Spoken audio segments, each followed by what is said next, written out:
Well, hello, Tim. We're Hi, here with Rebecca. yeah, it's good to see you. It's been a You long too. time. Absolutely. Well, are you chiming in from San Mateo? No, well, I'm chiming in from the Silicon Valley. I'm in my home office, Oh, okay. and yeah, it tends to be that this is usually a day when I go into the office. Usually Tuesday, Wednesday, Thursday, I'm in the office, Right. but I'm traveling tomorrow, so I'm home today. Okay. Okay. Got it. Got it. Well, I just want to welcome everyone to our show today with Tim Draper, founding partner of DFJ and now at Draper Associates. He's based in Silicon Valley. He's a global venture capitalist. He's done China, India. He's done the Heartland. He's done Silicon Valley. He's done all kinds of technology innovations. He invested in Hotmail at an early stage, Skype, Tesla, SpaceX, Bitcoin. What else, Tim? What are the other? Oh, Baidu. Let's see. A few And then other a bunch of biggies. companies that didn't do quite as well. Oh, okay. All right. Okay. Well, today we get to talk about the good ones and the bad ones and how you're doing on, your next fund. And maybe we get to talk a little bit about Pittsburgh because Draper Triangle was in Pittsburgh. And, I've been on this Heartland thing with the new book. And I spent some time in Pittsburgh. So here's my new book. Silicon Heartland, just launched in March, available on Amazon or Barnes & Noble or anywhere else you would like to look where they sell books. And it's my fourth book. And yeah, so there it is, transforming the Midwest from Rust Belt to Tech Belt. And Tim is in the book. Tim. Yeah, buy it. It's great. Yeah. It's great. And Rebecca writes well, so you're going to like it. Okay, that's great. So then we also had your Pittsburgh partners on the show from Magarak, and they were on the show earlier on. The Draper Triangle team? Yeah, the Magarak. Oh, yeah. The group from Draper. From Ohio. No, the Pittsburgh group. Yeah, the Pittsburgh group. Yeah. Yeah, they were Draper Triangle. Did they change their name? Yes. Without me knowing? Oh, good. I think you know. But anyhow, their name is cool because it comes from this famous or legendary steel worker who had these arms, these gigantic arms, as big as ladles or something. And Magarak was his name. So it's Magarak Adventures in Pittsburgh now. Fantastic. Well, Pittsburgh's been so good, and the team there is so good. Yeah. They've really driven Carnegie Mellon. And I think Carnegie Mellon has generated a lot of entrepreneurs. And I think that the timing actually around now is pretty good for robotics. It's been tough to make money in robotics historically, but now with ChatGPT, everybody understands that you can do general artificial intelligence. That means a robot can learn. That changes everything. All of a sudden you get robots that can learn, and you can make huge leaps. So I'm pretty excited about what entrepreneurs might be coming out of Carnegie Mellon. Yeah, I was just there about 3 weeks ago, and I met with Dave Mawani, who's head of the Entrepreneurship Center there, and they are going strong. There was a real buzz around the campus, and you could kind of feel that entrepreneurial buzz. That's fun when you feel that, like a little bit like at Draper University in San Mateo. Yeah. Yep, that campus. I also love that they have robot contests and robot wars and all of robot races, all sorts of things that happen over there. Yeah, there's a lot of cool things happening in Pittsburgh with astrobotic technology, flying to the moon to look for water, and all those mobility startups. And AI trucking companies in a convoy, but yeah, locomotion it's called. So anyhow, but Tim, let's talk about what catches your eye these days in tech, in the tech world. What kind of deals are you doing, and why? Well, so I'm still a big Bitcoin lover. I think Okay. it's just making us all freer, more open. It's a global currency. It's not some fiat currency that keeps poor people down. It's the opposite. Everyone can be a Bitcoiner. Anyone can have, not everyone can have a bank account, but everyone can have a Bitcoin account.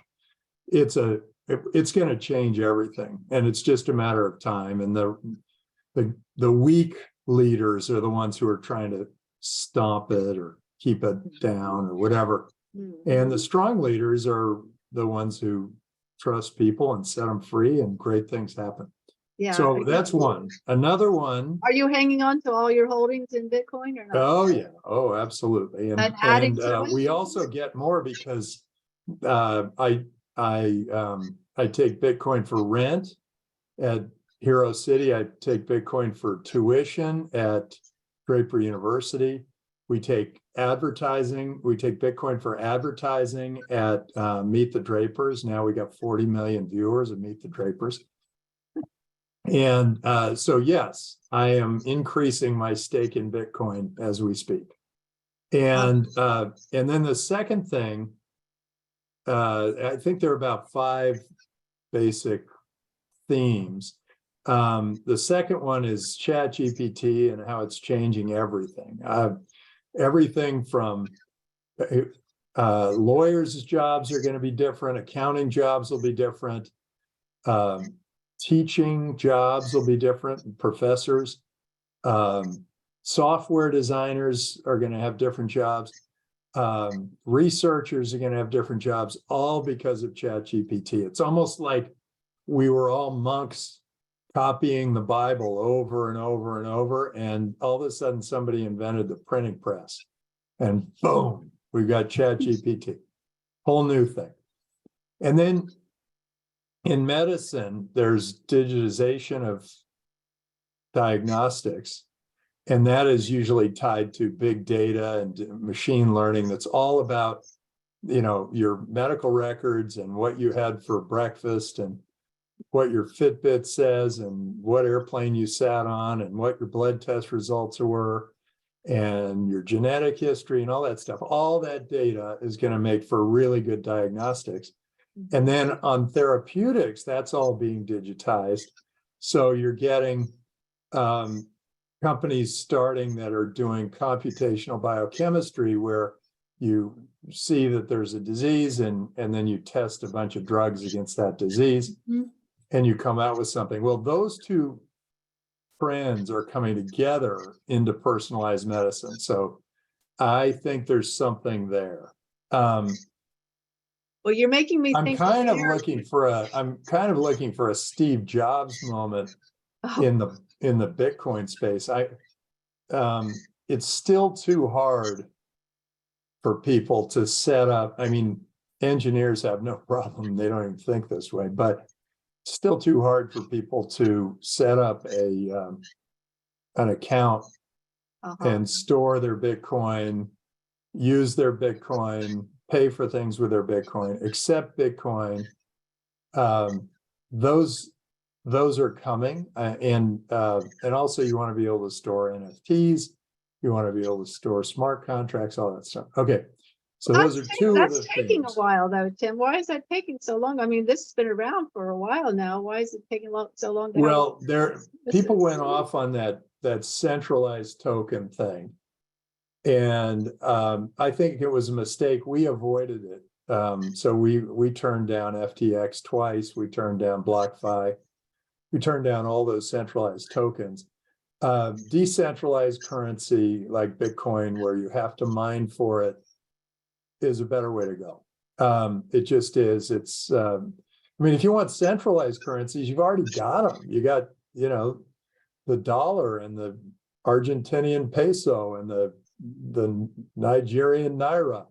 It's all these currencies where the governments irresponsibly print money, create inflation, and devalue your currency. And then there's Bitcoin, and Bitcoin, there are only 21 million of them. No one can devalue the currency. There will always be 21 million of them. It's just better. Anyway, the other two areas I kind of like, one is space and transportation. Space is just, Elon has sort of broken two log jams there. One because of Tesla, one because of SpaceX.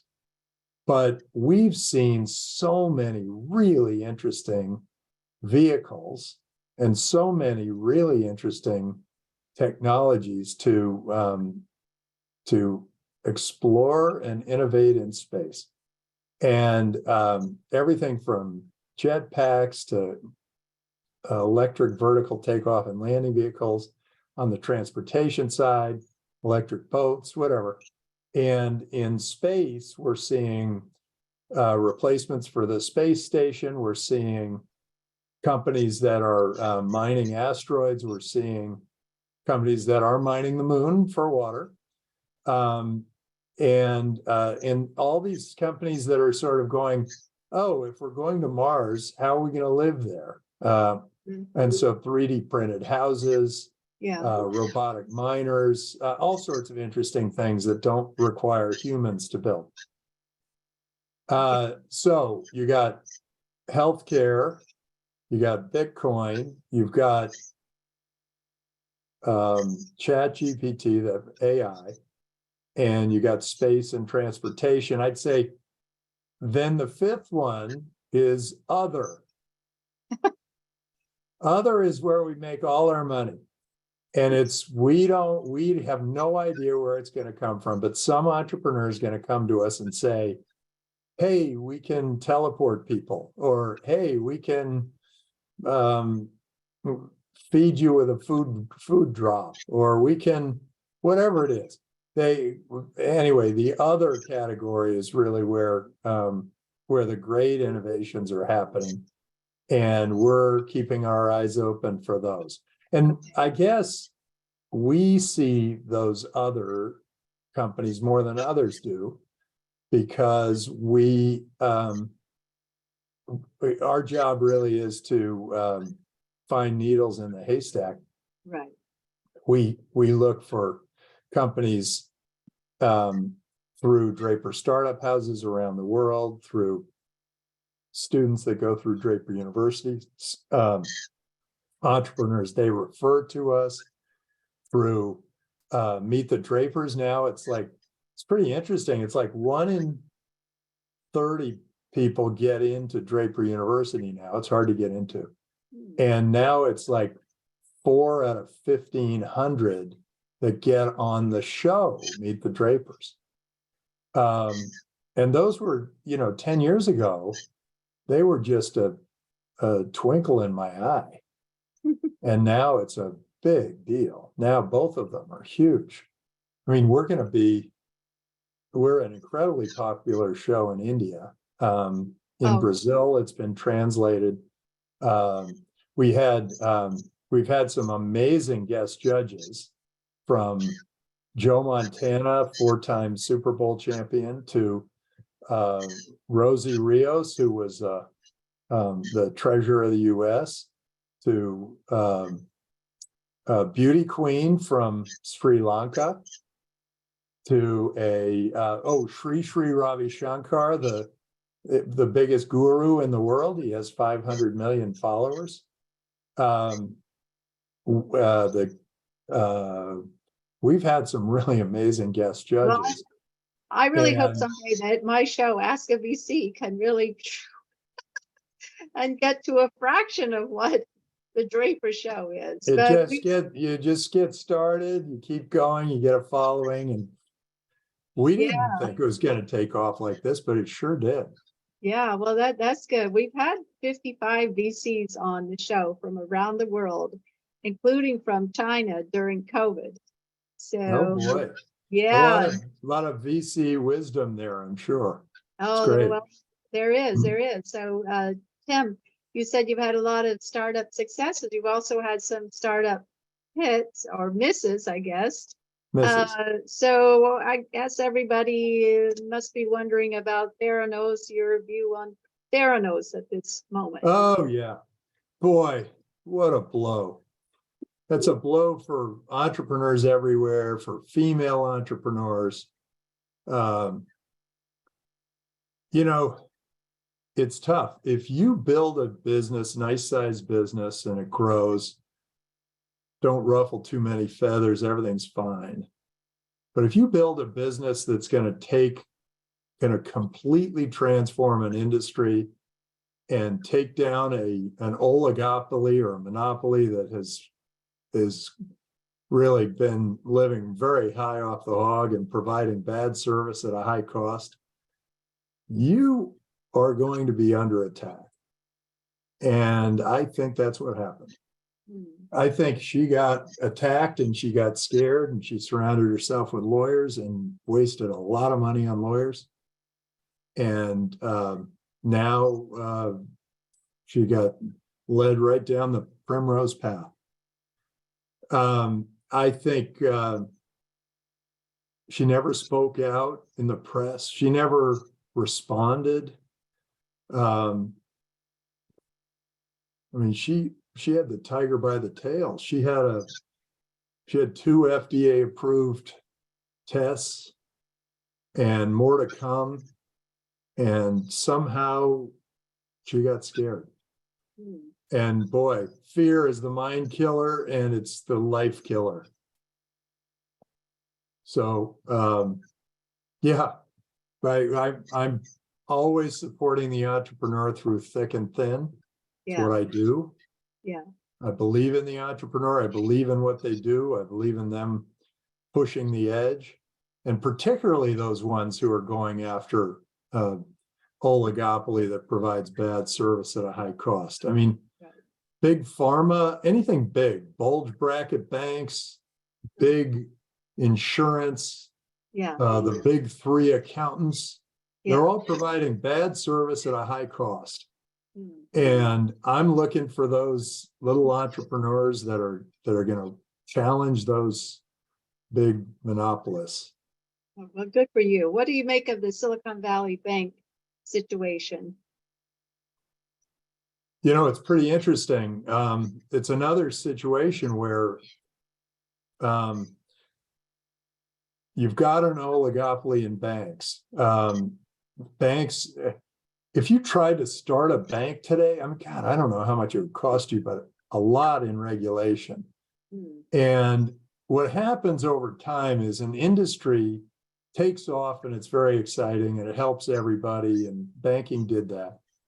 And then the regulators come in and they start adding more regulations. And as they do, fewer and fewer participants can comply. And so it shrinks the field and the consumer loses. So the more governments regulate, the more the consumer loses. And so the banks and the government, the FDIC and other banking regulators all sort of work together and kind of collaborate. And they had this cushy relationship. They got very cozy. And the government kept adding more regulations, and the banks, fewer and fewer banks were around, and the local banks were all getting pushed out of business, and it's concentrating more and more into the bigger and bigger banks. Well, those regulations keep piling up, and there are fewer and fewer banks. And then the government does something stupid like printing a whole bunch of money and making our currency worth less. And that's what inflation is all about. If the government prints a whole bunch of money, there's more money out there. There's more, let's say, we'll talk about Naira. The government decides they want to print a bunch of Naira. Let's say there are a billion Naira out there. Government decides to print 400 million Naira. Well, suddenly the Naira is down by about a third, a little bit more than a third. And then the Naira is worth less. like a third less. Yeah. And that's basically what happened to the dollar. We printed Yeah. about 40% of the dollars that were out there. Wow. And all of a sudden they're surprised that we're having inflation. Yeah. And then they're surprised that they have to raise the interest rate. Yeah. And then we have to raise the interest rate. And then it's like, oh, we're surprised that we've driven a few banks out of business. Well, it turns out that's one of the biggest arguments for Bitcoin there is. Yeah. It's like, look, there's no central authority that can drive you out of business, that can overprint, that can inflate, that can raise interest rates on you. There are only 21 million of them. There will always be 21 million of them. Okay. I told my companies after Silicon Valley Bank came crashing down that weekend, we were able to get our clients' money out of Silicon Valley Bank just before it closed. Oh, wow. We were lucky because we had a good finance team and they were on the phone. They were go, go, go. Well, the government came in there and stopped everything on that Thursday. So over the weekend, I got calls from a whole bunch, I got emails from a whole bunch of our companies saying we need emergency funding because all we've got is money in Silicon Valley Bank. And if that goes away, we're not going to make payroll. And, you know, as a board member or a founder of a company, you're responsible for payroll, personally responsible for payroll. So the government puts two things out there. They say you're personally responsible for payroll, and we're not necessarily covering your payroll with this bank. So they've made it very awkward for all of us. So what I've told all of them after the government came in and shored it up and sort of kicked the can down the road, they call that kicking the can down the road. I feel like it's more like putting another Band-Aid on an infection. Oh, yeah. It's getting worse and worse and worse. They keep putting more Band-Aids on, and eventually that infection is going to kill the corpus. Yeah, But what do you think is going to slow down venture capital spending and venture capital fundraising as well? It's going to hurt the VC industry. well, I'll get to that in a sec, but what I Okay. told my companies was put your money into two banks, maybe one US and one foreign, Uh-huh. and then make sure you have two payrolls worth of money in Bitcoin so that you can cover payroll if there's this domino effect and all the banks start to fail. Mhm. So what, now you ask about venture capital funding. Yeah, well, it's dried up and people say, oh, there's this overhang. Well, that overhang is pretty much committed capital.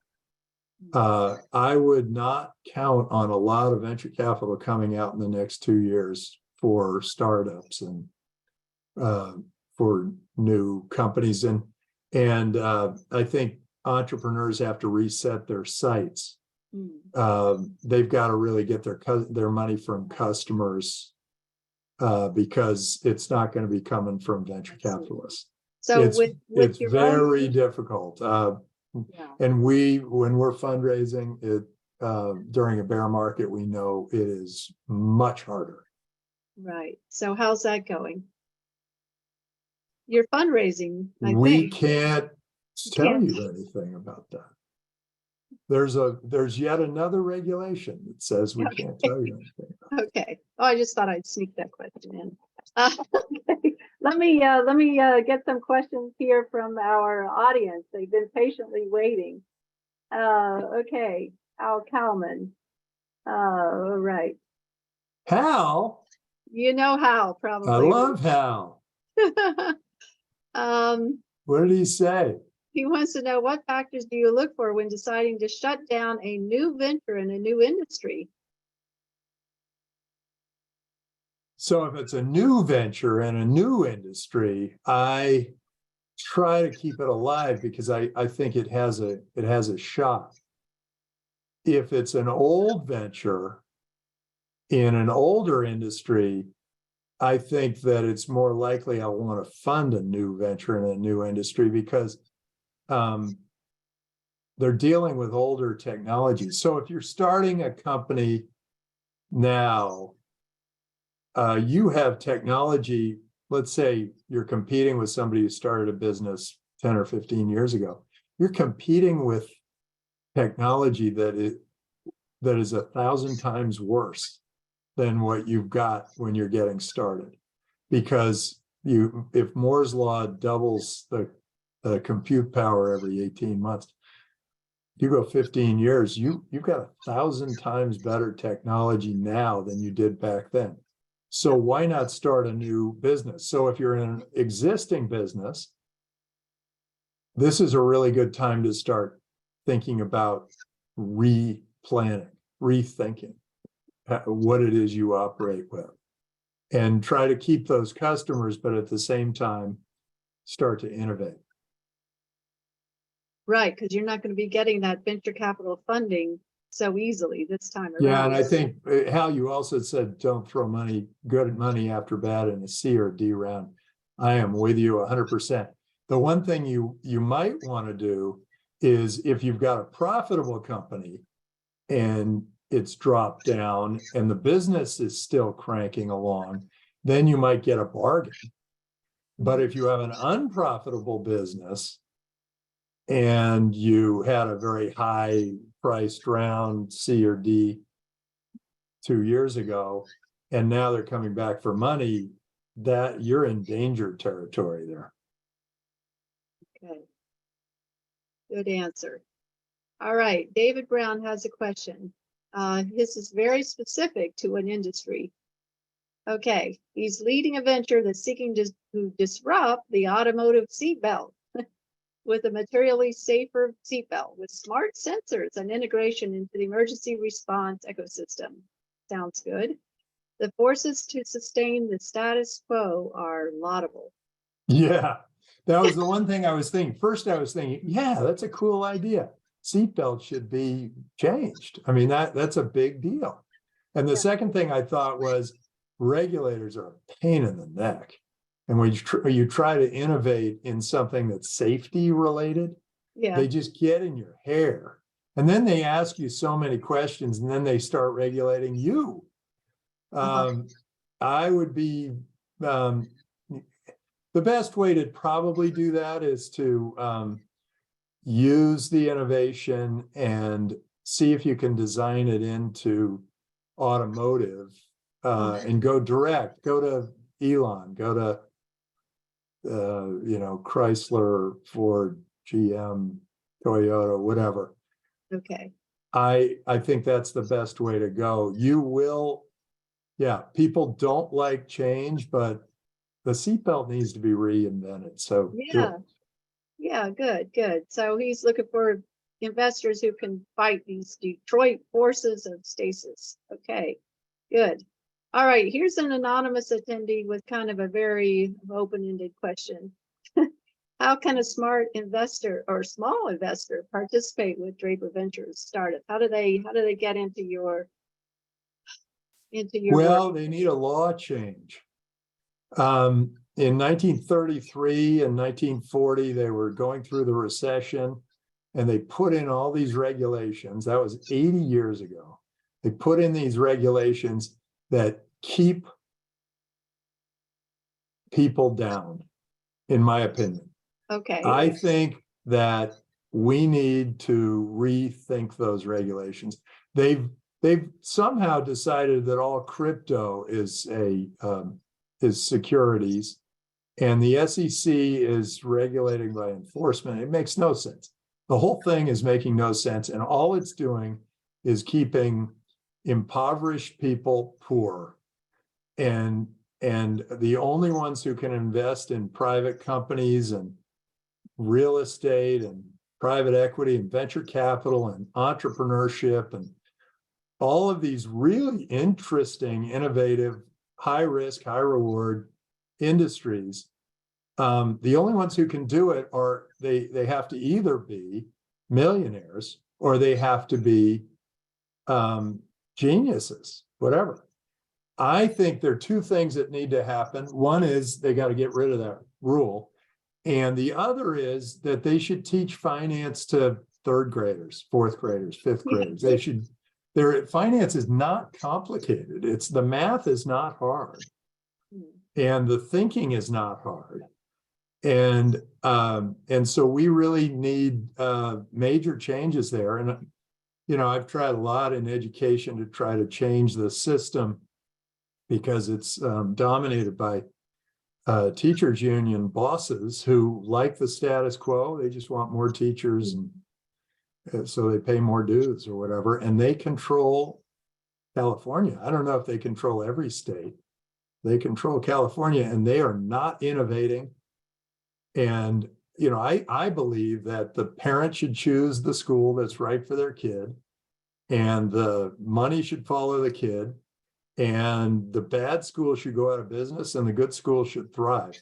I believe that stuff. And I think that we would have much better education, and we would have far fewer problems like a small investor trying to participate, because you have to be rich or not, or super knowledgeable, or they won't let you. Yeah, so Tim, you have such a background, and such a diverse background, and I know I'm remembering at one point where you were promoting this idea of California being split into several states. And are you still keen about that, or you gave up on that one? Or and also a related question. Well, government would you ever unions run are for office, political office? Government unions are a real problem. Unions, private unions, make perfect sense. You got to negotiate with the boss. You got to figure it out. You can gather together and say, we want better wages. Fantastic. We don't want to be in the coal mines, whatever. But government unions are basically taking over government and spreading, and they are negotiating with themselves for higher wages. And sure, I'll vote for myself for higher wages. I'll vote for myself for bigger pension, for better healthcare. I'm voting for myself. Anyway, the reason I wanted to split California votes for themselves. Anyway, the reason I wanted to split California is that that has created, in effect, a corrupt system that's dominated by government unions, and we needed a shock to the system, and we needed a competitive field. We needed people to be accountable. We needed the governments to be accountable to their people. That's what they do. They're supposed to be us. And first I tried 6 Californias, and the government unions went out and told the signature gatherers, who are also government unions, not to count my signatures. And so 1.2 million signatures came out at 750,000, so they weren't enough. So the next time, for 3 Californias, I went out and I tripled the number of signatures, and I used 3 Californias, which polled a lot better. And they had to put that on the ballot. And so it went through Secretary of State's office. We had all the signatures, check, everything was ready to go. They're just about to print the ballots. We're proposition number 9. And a day before they printed the ballot, the Supreme Court of California, somehow influenced by the unions, took it off the ballot. So you didn't get to vote. The polling on 3 Californias started at 8%, went to 12%, went to 18%, went to 27%, and 35% were undecided. And so all of a sudden we went from no way this will ever pass to this is probably got the momentum to pass. And the government unions didn't like that, and they twisted the Supreme Court's arms and took it right off the ballot the day before they printed the ballot. So you never got to vote on 3 Californias. Okay. All right. Well, let's move back to venture investment because we have so many questions waiting in the queue. And one comes from a person who is interested in enhanced reality. And he says it has clear advantages over VR and AR. What's your view on that? Would you consider an investment in this new technology, hologram, like enhanced reality? Yeah, we've enhanced reality. We already have an investment in a company called Proto, which does holograms. We have a lot of investments in VR. We have an investment in a company called Arthur that allows you to have a full board meeting in VR. And there are some real advantages to it because what you don't realize is that we are very limited by what's on the walls. And even if we have whiteboard walls, we're very limited. You can, in VR, you can push a spreadsheet away and you can pull in a Zoom call and you can write over here and you can talk with a group over here. You can have all sorts of things going on around you. And almost simulating an office environment. And it's potentially much better. And I think that VR goggles have to get down to just being glasses. And with glasses, you'll be able to easily flip them from VR to AR to some combination of it. And I think we're going to go through a major transformation there. So, yeah, great. So what about Facebook and the Meta and the Metaverse? They apparently, all the news is saying, oh, well, they have invested all this money in it. It's not really taking off. Do you think that there is a future there? A big future? I think the news often looks at what's going on right now, and they have a good sense for that. But they don't have a good sense for what's going on in the future. I think when you make an investment like that, you're making the investment for a 5 to 10 year time horizon. Now, they may have gotten heat from their shareholders because they're public and they got to go quarter to quarter. So some of the investments, the shareholders might look and say, wait, stop this. This is bad, and they might pressure the board to do it. But I think it's just one of those things where it's just a matter of time, and we'll get there. But it's like anything. The internet went like big boom, big bust. I remember the press saying nobody's ever going to put their credit card on Amazon. I remember the press saying, this Google thing just keeps crashing. It's worthless.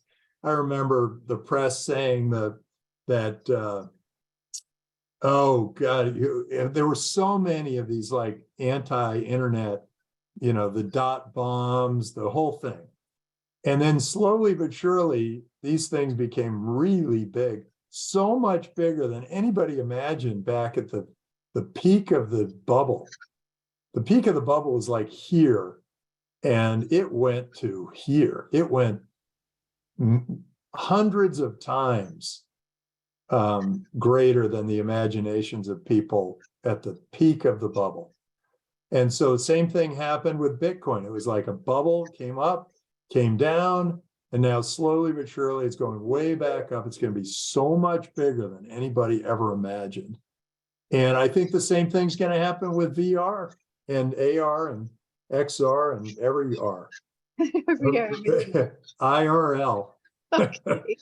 It's all going to be bigger than anybody ever imagines. So that you'll see the hype bubble, it'll drop down, and then it kind of goes flying high. Okay, so this ties in with a question about a timeline for federal regulation and the SEC to understand, regulate, and tax crypto and Bitcoin.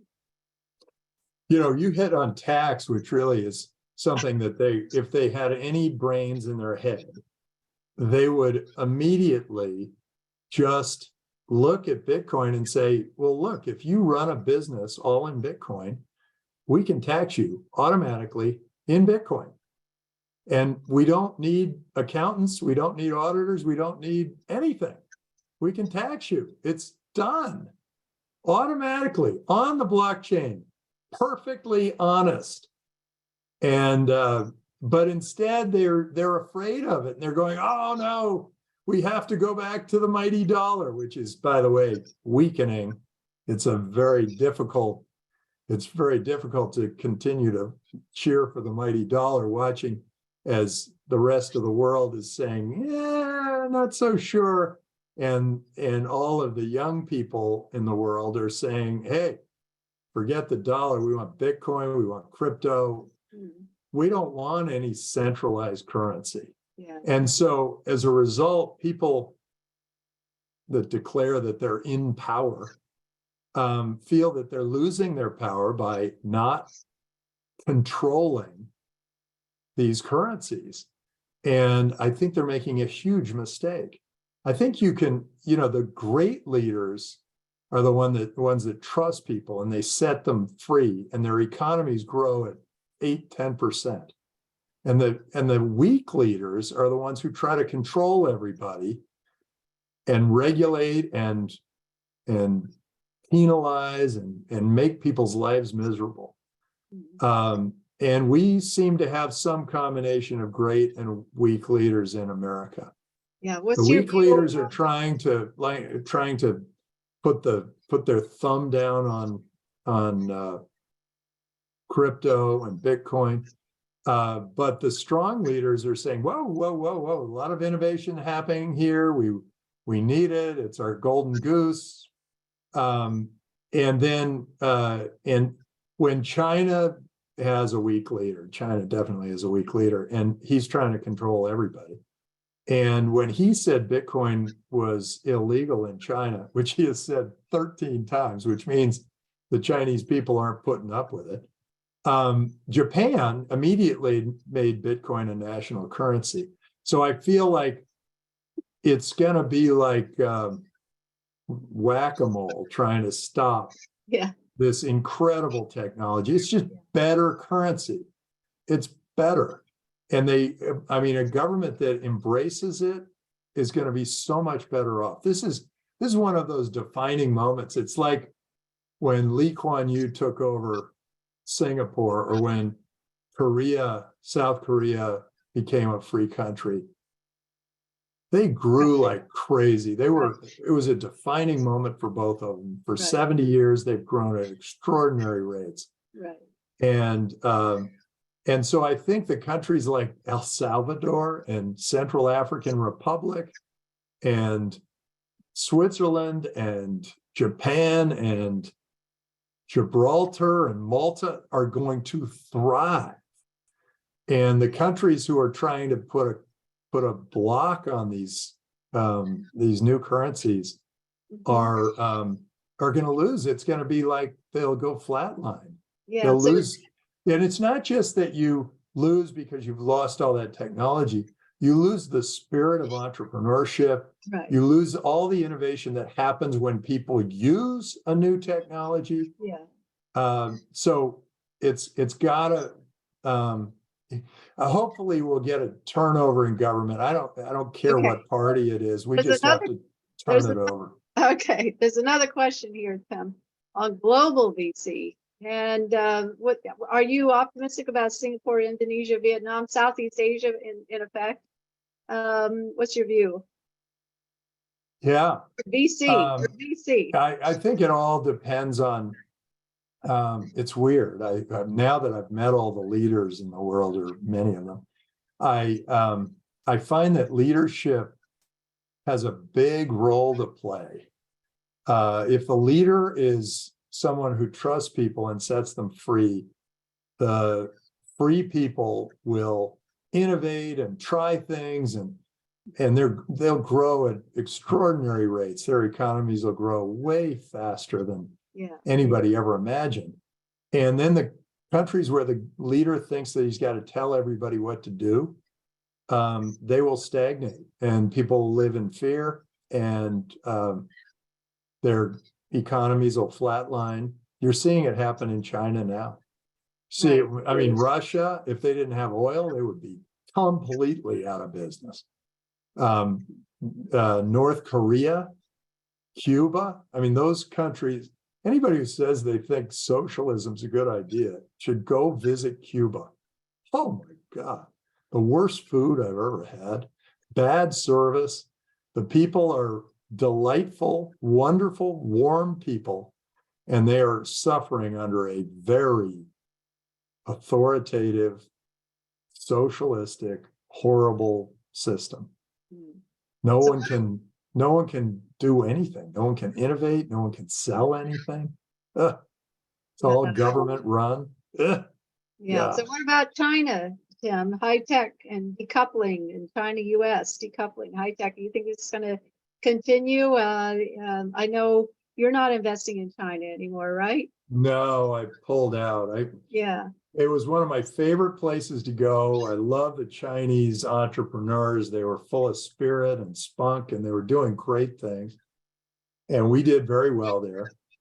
But then I got a pretty early indication that the new president was going to be a command and control guy. And so he made it so that, he was a fun sponge. He was a killjoy. He killed the entrepreneurial spirit in China, and I can't believe they've let him stay in power. And I can't believe he hasn't seen the light.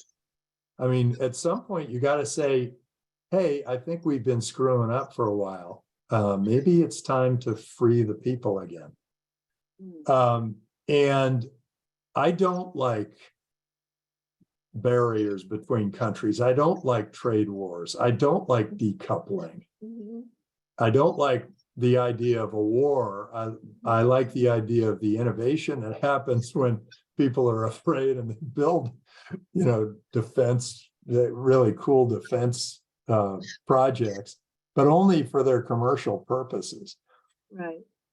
So I really don't like that we are in effect all decoupling, preparing for war. Right. I don't like that. I think olive branches are much better and free countries are much better.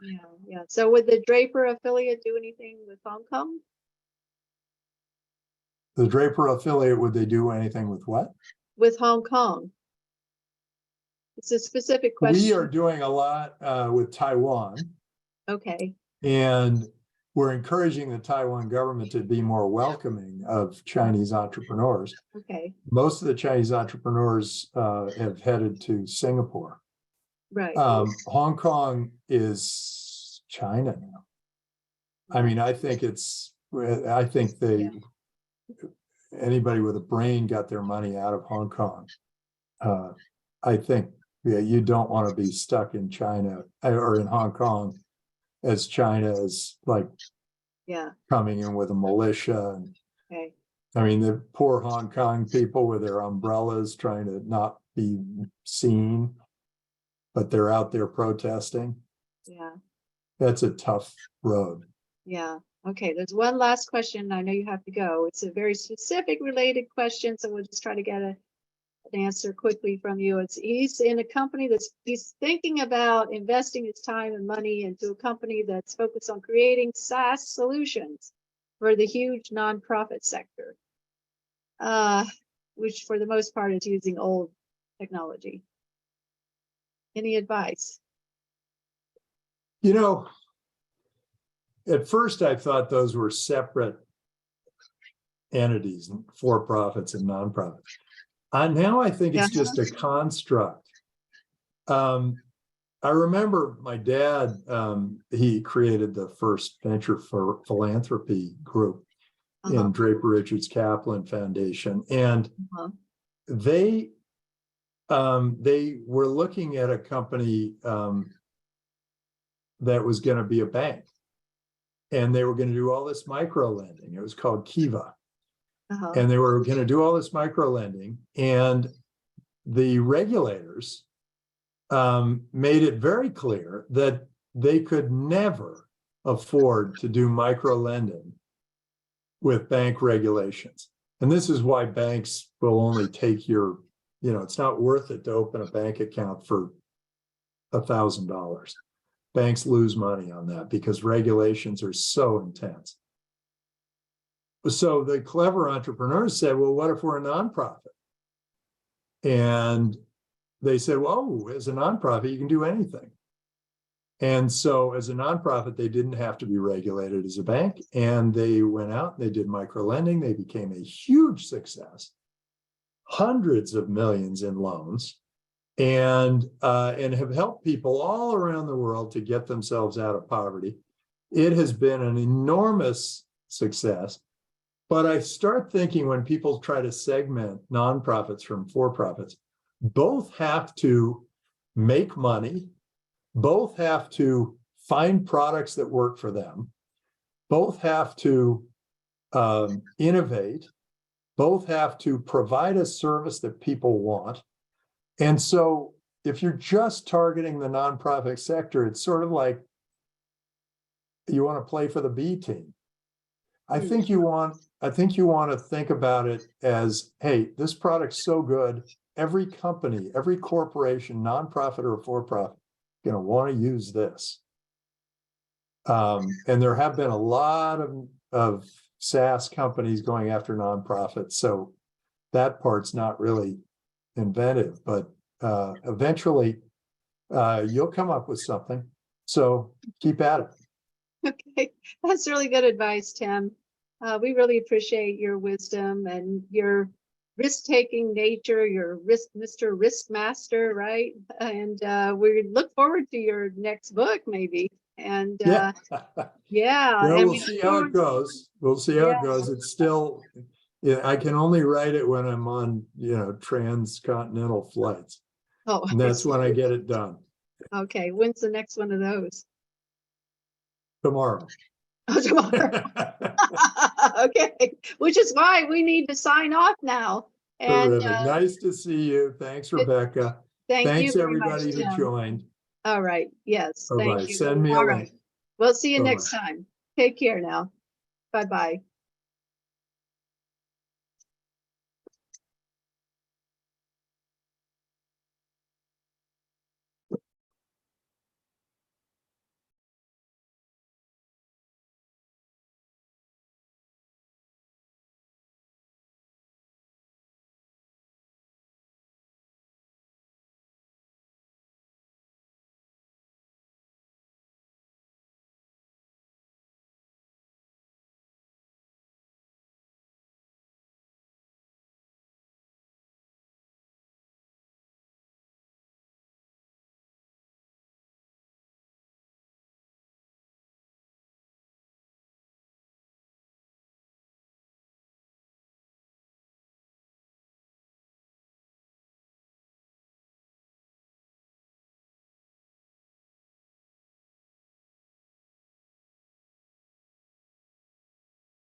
Hello. You're still on the camera. I am? Yes, I just saw you put your hair up. You're still on camera. Oh, that's nice. Turn off your camera. We're watching you take off your scarf and put your hair up. All right. I'm taking it off right now. Ending it. Goodbye, everyone.